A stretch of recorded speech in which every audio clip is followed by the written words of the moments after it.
Orang Vietnam memanggilnya kakek buyut Indonesia. Indonesia sekarang terkuat di Asia Tenggara. Ingatlah, yang kuat tidak selalu menang, tapi pemenangnya adalah yang kuat. Indonesia kuat banget. Kalian salahkan saja pelatihnya.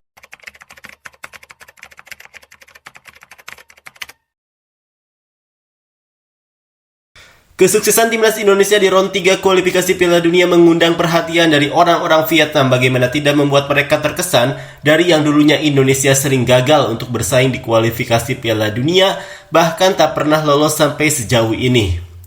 Sekarang, mereka sukses memantapkan posisi di persaingan sengit dengan 3 tim langganan Piala Dunia adalah Arab Saudi, Australia, dan Jepang. Menariknya, Arab Saudi dan Australia dibuat frustasi saat meladeni permainan timnas Indonesia yang harus puas dengan hasil imbang. Atas penampilan luar biasa mereka itulah membuat orang Vietnam mengakui jika timnas Indonesia terkuat di ASEAN sekarang ini. Seperti inilah komentar orang Vietnam. Klub-klub top dunia juga harus membeli pemain asing agar kuat. Namun menggunakan produk dalam negeri tidak akan membuat mereka kuat. Indonesia menang jadi selamat karena sudah berada di jalur yang benar dan berani berubah. Laki-laki Vietnam hanya duduk di sana dan bermimpi pergi ke Piala Dunia. Orang Vietnam memanggil kakek buyut Indonesia. Australia ditahan, akankah Indonesia lolos ke Piala Dunia? Saya harap Indonesia bisa lolos ke Piala Dunia sehingga seluruh Asia Tenggara dapat menggunakannya sebagai motivasi untuk mengikutinya. Siapapun yang mengatakan sesuatu mengkritik naturalisasi, Indonesia bilang tidak apa-apa asal aku ke Piala Dunia. Vietnam bangga karena hanya mempunyai sedikit naturalisasi tapi kondisinya semakin terpuruk. Indonesia bermain cukup baik, semoga Piala Dunia selanjutnya bisa lebih maju lagi. Tapi di Piala Dunia ini pun Vietnam hanya bisa makan bubur.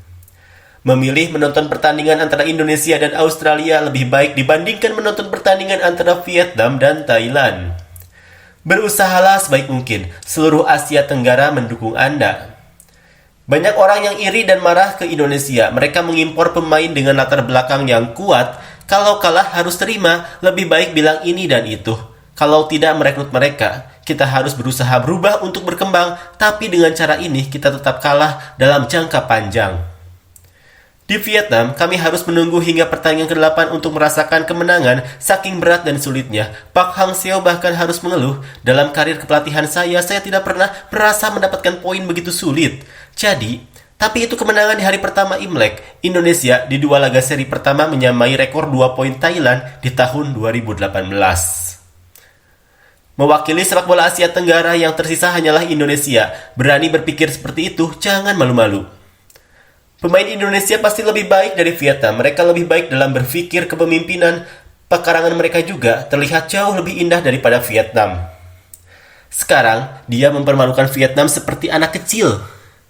Laga seperti ini punya slot 8,5. Ada kemungkinan Indonesia bisa ke Piala Dunia. Lihatlah turnamen Vietnam saat ini. Ada sedikit tendangan tapi banyak pukulan. Dengan sepak bola seperti ini, sudah bisa mendapatkan tiket ke Piala Dunia. Saya bersorak untuk Indonesia harus seperti itu bagi Vietnam pada khususnya dan Asia Tenggara pada umumnya untuk mengembangkan sepak bola, pertarungan Indonesia. Mungkin hanya Indonesia dan Filipina yang berhasil menginternasionalkan tim mereka karena banyak orang ras campuran. Namun negara-negara Asia Tenggara lainnya adalah ras murni sehingga sulit untuk berhasil. Indonesia sekarang terkuat di Asia Tenggara. Ingatlah, yang kuat tidak selalu menang, tapi pemenangnya adalah yang kuat. Indonesia kuat banget. Kalian salahkan saja pelatihnya.